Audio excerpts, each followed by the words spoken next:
Now here's reason number 35,261 on why you should not trust left-wing sources of information when it comes to gun issues. Daily Cost posted this July 21st, 2014, Guns, Goons in Georgia, wringing its hands over what has been derisively called the Guns Everywhere bill. Right out the gate, they post a gun-laden picture captioned, "These guns can be purchased anywhere in Georgia and carried into a church, bar, or library." Well, I guess technically they're right. These are pens, after all, not actual guns, and you can order the pen and wear it wherever you want. But if he's talking about actual guns, can you purchase these? Number one, if you can't find the name, I guess you can't really report on it. But for those of us who do know, it's an AR pattern rifle, but you can only get the civilian semi-auto version and no grenades. Number two, you can get an FNP90, but only the semi-auto version. M4, specifically, no. That is a select fire rifle used only by the military or law enforcement. SIG 550, yep, the civilian semi-auto version again. SWAT HK machine gun, actually that's an MP5 submachine gun, select fire capable, and those are not available for civilian purchase. Same's with the SWAT Mini K, whatever that is, but I think he's referring to a compact MP5. Basic Forces machine gun.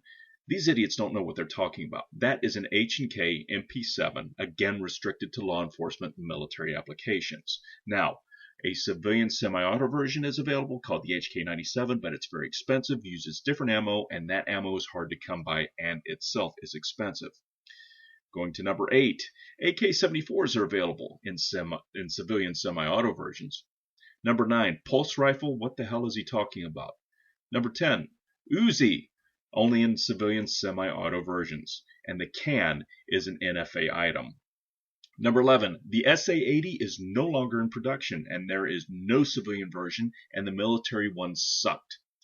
Number 12, NCM is another name for the M41A pulse rifle used in the Alien movies. Nope. 13, Bravo Squad assault rifle. I think these guys just pull names out of their colons and slap on something they saw in a first-person shooter and hope it's a real name. This is just another AR pattern rifle, which only semi-autos are available to civilians. Number 14, another name pulled straight out of the author's sphincter, Commando Assault Rifle. This looks like an H&K G36, which is not available to civilians, and the civilian semi-auto version has not made it to the market yet. Number 15, the SCAR H is also not available. The semi-auto version, called the SCAR 17S, however, is. 16, the XM8 was an experimental design. I know this. I came across some of the engineers as they were testing it out in the Cold Regions Testing Center at Fort Greely. It failed to perform satisfactorily and never saw production.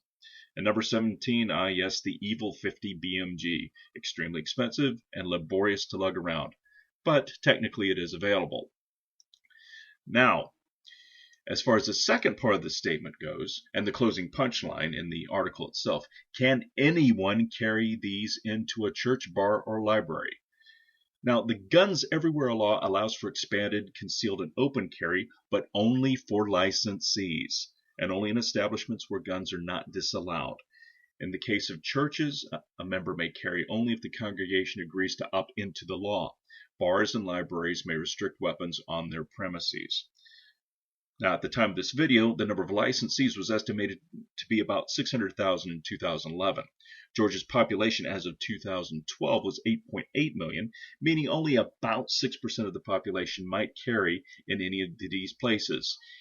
Bottom line, does the law allow anyone to carry guns anywhere? No. Does it allow them to carry fully automatic weapons anywhere? No.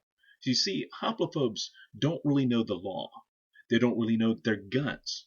And so to turn to them as a reliable source for gun-related information is very foolish.